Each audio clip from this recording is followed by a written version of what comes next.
What if I told you that the Atlanta Falcons are one injury away from a complete defensive disaster? That's not a hot take. That's the terrifying truth. 2025 is supposed to be our year. New coaches, new talent, a defense full of fire. But behind all that hype, there's one silent, dangerous problem no one's talking about. And if it explodes, it could take the whole season down with it. Let's break it all down before it's too late. When you look at the Atlanta Falcons defense heading into the 2025 season, the biggest concern isn't just who's starting, it's what happens when someone goes down. Let's be real. Injuries happen. It's football. But for the Falcons, just one injury to a key player in the secondary could cause a chain reaction the team might not survive. That's how thin things look right now. This year is one of the most important in recent Falcons history. The team has fresh leadership, a new mindset, and a defense that looks ready to rise. There's real energy in Atlanta, like something special is building, but hiding under all that hope is a very real and dangerous question that could undo everything the team worked so hard for this offseason. And it all starts with a name you already know: Mike Hughes. Now entering his third year in Atlanta, Hughes isn't the flashiest name on the roster, but he's become one of the most reliable. In 2024, he quietly held down the outside corner spot. Just look at the numbers. 15 games started. Only 35 catches allowed all season, just 2 touchdowns given up, a solid 63.6% completion rate against him, and only 405 yards allowed, the lowest in any season where he played 250-plus snaps. That's called consistency. That's a guy you can trust. But here's where things get tricky. Hughes played almost exclusively outside last season, only 1 snap in the slot. And early in the offseason, there were rumors that the team might move him inside to the slot to shake things up. Maybe try something different.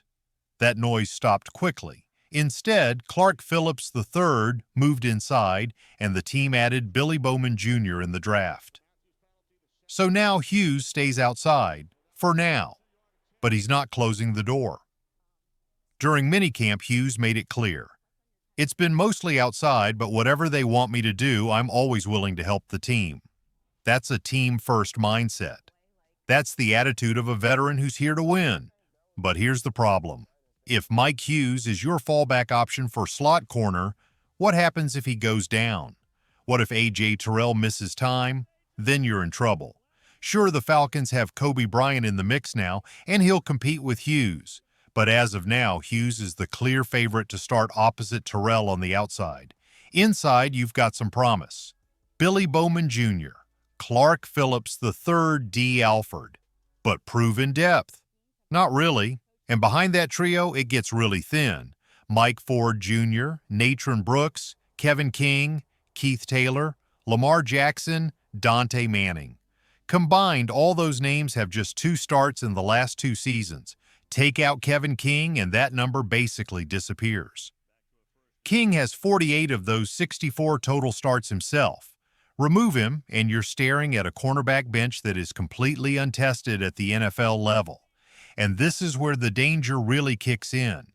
One injury to Terrell, one tweak to Hughes, and suddenly the Falcons are reaching deep into a pool of inexperience, hoping someone can swim.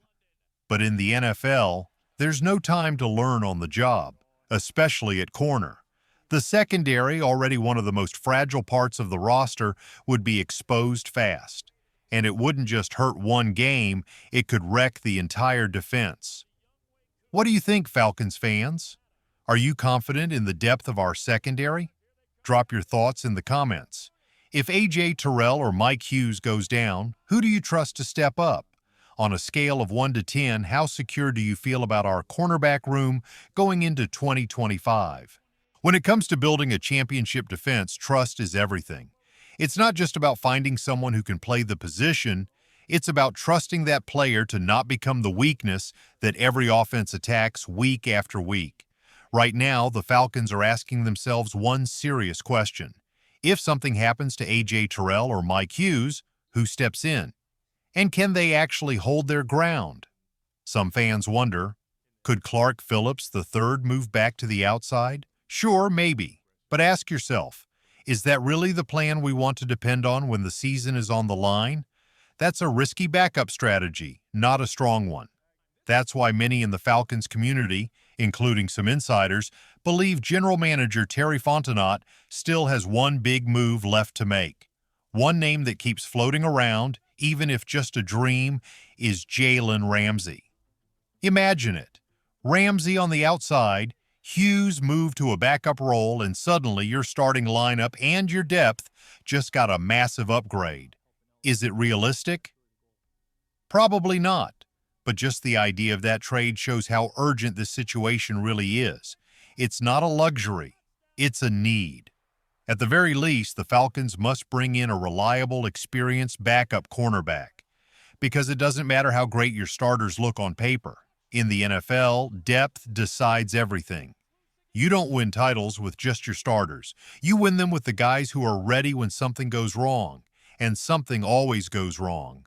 Right now, fans are buzzing about exciting new names like Deablo and rookies like Billy Bowman Jr. That's great energy. But here's the truth. If the Falcons don't fix this hole at cornerback, no amount of aggressive blitzing or explosive pass rush is going to be enough. One injury, and that whole side of the field could collapse. So we want to know, do you trust Mike Hughes to lock down the outside all year?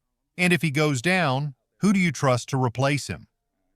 Let us know in the comments. This is a conversation the front office can't ignore. Now zoom out, a bigger shift is happening. But let's not stop there, because while everyone is focused on who's playing where, there's something even bigger happening beneath the surface. This isn't just about names on a roster. It's about how the Falcons are building an entirely new identity on defense, with speed, aggression, and versatility at every position. And no move shows that more than the signing of Deablo, one of the most interesting and talked about additions of the 2025 offseason. When Atlanta signed Deablo, a lot of fans were unsure. A converted safety from Virginia Tech, a guy who had 4 uneven years with the Raiders, some good moments, but nothing special. People had doubts, but then came minicamp, and suddenly those doubts started turning into excitement. Head coach Raheem Morris couldn't stop talking about him. His athleticism stands out, his length stands out, and he's reading plays better than we expected. That's a serious compliment coming from a defensive mind like Morris. But it didn't stop there. Caden Ellis, one of the vocal leaders of this defense, highlighted a play where Deablo tipped a pass, setting up a huge defensive moment. His words? He's got the length, he's got the speed, he's got the athleticism, and most of all, he's got the right mindset. That's exactly the kind of energy, talent, and attitude this new Falcons defense is being built on. Not just flashy names, not just big contracts, smart, physical football players with something to prove. Let's talk about what might be the most important change in this Falcons defense, and it starts with a name you'll hear a lot this season. Deablo. He's stepping into the linebacker role once held by Nate Landman, a guy who was strong against the run but struggled badly in pass coverage. And in today's NFL, you can't have holes like that in the middle of the field. That's where Deablo comes in. And this guy brings a completely different level of athleticism. He's 6'3" 3/4", long, fast, and powerful.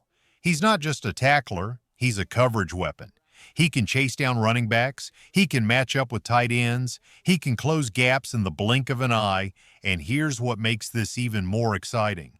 Head coach Raheem Morris and defensive coordinator Jeff Ulbrich have done this before. Remember Foyesade Oluokun? He was also a converted safety, just like Deablo. And under Morris and Ulbrich in 2021, Oluokun didn't just improve, he led the entire NFL in tackles. Now they're molding another athletic freak into a playmaker, and Deablo knows this is his moment. "I feel like I'm very tall and I'm really fast," Deablo said, "so I think my speed for sure can help this defense." This isn't just talk. You can already see the difference on the field. Leonard Floyd brings serious veteran power off the edge. David Onyemata is wrecking pockets in the middle. Now add Deablo's range, and this Falcons front seven looks fast, mean, and dangerous. But let's be real for a moment. All that speed means nothing if the secondary falls apart. And that brings us back to Mike Hughes, the key piece holding everything together. He's not a flashy name, but his ability to play both outside and inside, and to do it without mental mistakes, gives this coaching staff flexibility. He's the hinge, the piece that allows the whole defense to shift and adapt when needed. But here's the problem. If something happens to Hughes or A.J. Terrell, do the Falcons have someone they truly trust to step in? Because when the season gets tough, it's not about stars, it's about backups. It's about the guy coming in at corner when the starter pulls a hamstring in the third quarter. That's why the battles in training camp are going to be fascinating and critical. You've got Mike Hughes versus Kobe Bryant for the outside spot, Billy Bowman Jr. versus Clark Phillips III versus D. Alford in the slot, and the big one, who becomes the true fourth corner? The one you can throw into a game without holding your breath. Because injuries will happen, and Raheem Morris can't coach around that. No coach can. But what he can do is build a defense where every player is a weapon, where Hughes, Deablo, and even the backups become chess pieces in a fast, smart, aggressive system. Still, that system needs one last move. The front office, led by Terry Fontenot, has one more shot to fill in the cracks before Week 1 kicks off. That final signing, that one more experienced corner, could be the difference between a good season and a playoff run. Falcons fans, it's your turn. Are you buying into this new-look defense? Is Divine Deablo the real deal or just off-season hype? And most of all, how would you fix the cornerback depth issue? Drop your thoughts in the comments. This isn't just another year. It could be the year the Falcons finally put it all together.